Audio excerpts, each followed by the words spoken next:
ऐसे चित्तक्षोभाच्या अवसरी उचलून धैर्या सांगावे करी। धृती म्हणिपे अवधारी ते आते गा। और चित्त में क्षोभ उत्पन्न करने वाले प्रसंग में धैर्य को सहारा देकर कठिन प्रसंग पर मात करती है, उसे धृति कहना चाहिए। यह बात ध्यान में रखो। आता निर्वाळूनि कनके भरिला गंगेच्या पियुखे, ते या कलशाच्या सारिखे शुचित्व गा। अरे अब सोने का मुलम्मा चढ़ाकर चमकीला बनाए हुए और गंगा जल से भरे हुए उस कलश के समान शुचित्व होता है। जे आंगी निष्काम आचारू, जीवी विवेकुसाचारू, सबाह्य जाण आकारू शुचित्वाचा। इसलिए फल की आशा किए बिना अंग में भिदा हुआ आचार, कर्मयोग और अंतःकरण में दृढ़ सच्चा सारासार विचार होना, यही शुचित्व का अंतर्बाह्य रूप है। आता फेडीत पापे ताप, पोसीत तिरींचे पादप, समुद्रा जाए आप गंगेचे जैसे। अब जिस प्रकार गंगा जल विश्व के प्राणी मात्र के पाप, ताप, दैन्य, दोष, दुख नष्ट करता हुआ साथ ही साथ दोनों तट पर के वृक्षों का संवर्धन करता हुआ समुद्र में जा मिलता है। जगाचे आंध्य फेडितू, श्रियेची राऊळे उजळितू, निगे जैसा का भास्वतू प्रदक्षिणे। विश्व का अंधकार, अंधापन नष्ट करता हुआ सृष्टि के सौंदर्य स्थलों को, मंदिरों को, मंदिर के कलश पर पड़ने वाली सूर्य किरणों का संदर्भ।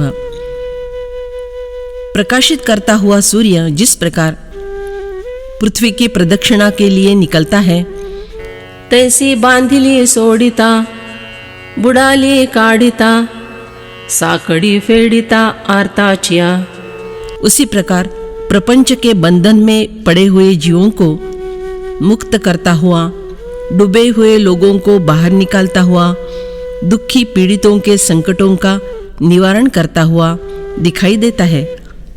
किंबहुना दिहे राती, पुढिलांचेच सुख उन्नती, आणित आणिता स्वार्थी प्रवृत्तीजे।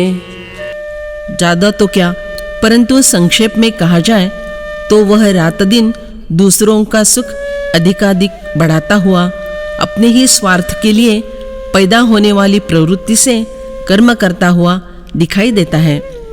स्वार्थ अर्थात आत्मलाभ, जगत का कल्याण, यही स्वार्थ, यह भावना। वाचूनी आपुले या काजा लागे, प्राणी जाताच्या हितभागी, संकल्पाची ही आडवंगी न करणे जे। केवल यही नहीं, प्राणी मात्र का हित सिद्ध करने के लिए, बीच में अपना कार्य सिद्ध करने के लिए किए हुए संकल्प की बाधा न आने देना, यही उसका संकल्प होता है। अद्रोहत्व ऐसिया गोठी, ऐकसी जिया किरीटी, ते सांगितले दिठी पाहो ये तैसे। हे अर्जुन, अभी जो यह सब तुम सुन रहे हो, वह मैंने तुम्हें इस तरीके से बतलाया है कि उसी से तुम अद्रोहत्व को प्रत्यक्ष दृष्टि से देख सकोगे। आणि गंगा शंभूच्या माथा, पाऊनी संकोचली जेवी पार्था, तेवी मान्य पदे सर्वथा लाजणे जे। और हे अर्जुन, महादेव जी के मस्तक पर आरूढ़ हुई गंगा जिस प्रकार सकुचाई हुई रहती है, बड़े प्रवाह ने छोटा आकार धारण किया है, उसी प्रकार सम्माननीय उच्च पद प्राप्त होने पर भी जो संकोच करना, नम्र होना। हे पुडती पुडती, अमानित्व जाण सुमती, मागा सांगितले से केती, तेच ते बोलो। यही अमानित्व है, ऐसा समझना चाहिए। ये सब बातें पहले भी एक बार बतलाई जा चुकी है, इसलिए अब वही बातें बार बार क्यों कहूँ। एवं इहि सविसे ब्रह्मगुणी हे वसे, मोक्ष चक्रवर्तीचे जैसे अग्रहार। इस प्रकार ब्रह्म प्राप्ति के लिए उपकारक सिद्ध होने वाली इन 26 गुणों से युक्त रहने वाली यह दैवी संपत्ति मानो मोक्ष रूपी सम्राट के दिए हुए इनामी गांव ही है। नाना संपत्ती दैवी ए या गुणतीर्थांची नवी, निर्विण्ण सगराच्या दैवी गंगाची हे। अथवा यह दैवी संपत्ति मानो इन 26 गुणरूपी तीर्थों की विरक्त पुरुष रूपी सगरों के भाग्य में होने वाली अभिनव गंगा ही है।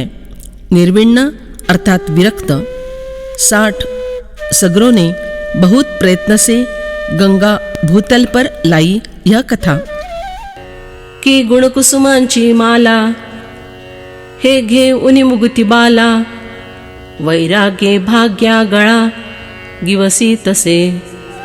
अथवा गुणरूपी फूलों की वरमाला हाथ में लेकर यह मुक्ति रूपी कन्या स्वयंवर के मंडप में उस पुरुष का गला माल्यार्पण के लिए ढूंढ रही है जिसे वैराग्य का विशेष भाग्य प्राप्त हुआ है। भाग्यागणा अर्थात भाग्य के संबंध में आगड़ा, विशेष भाग्यागणा अर्थात भाग्यशाली गला, श्लेष। के सविसे गुणज्योती इहि उजळूनी आरती, गीता आत्मेया निजपती निरांजना आली। अथवा ऐसा जान पड़ता है कि ये 26 गुणरूपी बातियां जलाकर गीता रूपी भारियां अपने आत्मरूप पति की आरती करने आई है। उगळतीची निर्मळे गुणमये मुक्ता फळे, दैवी शुक्ती कळे गीतार्णवीची। यह दैवी संपत्ति मानो गुणरूपी शुद्ध मोतियों को जन्म देने वाली गीता रूपी समुद्र से निकली हुई दिव्य सीपी ही है।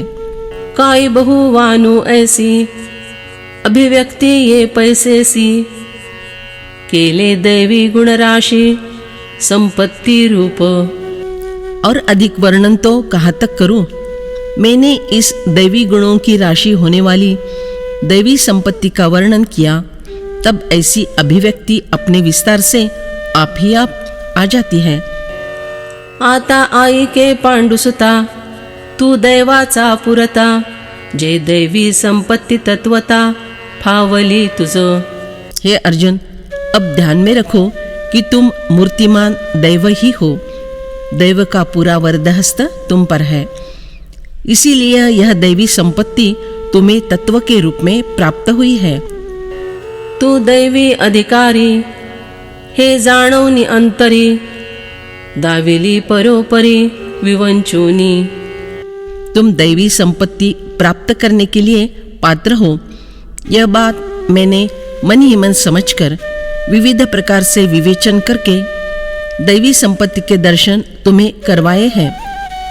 आता दुःखाची अंत वटवेली, दोष काटे यांची जरी भरली, तरी निजावधाने टाळी आसुरी ते।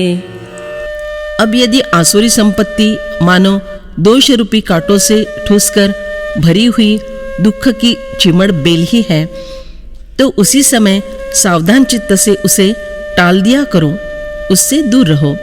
पैत्याज्य त्याजावे या लागी, जाणावे जरी अनुपेगी, तरी ऐकतेची चांगी श्रोत्र शक्ती। यदि कोई त्याज्य निंद्य वस्तु अपने जीवन के लिए उपयुक्त न हो, तो भी उसे टालने के लिए उसका स्वरूप ध्यान में आ जाना चाहिए।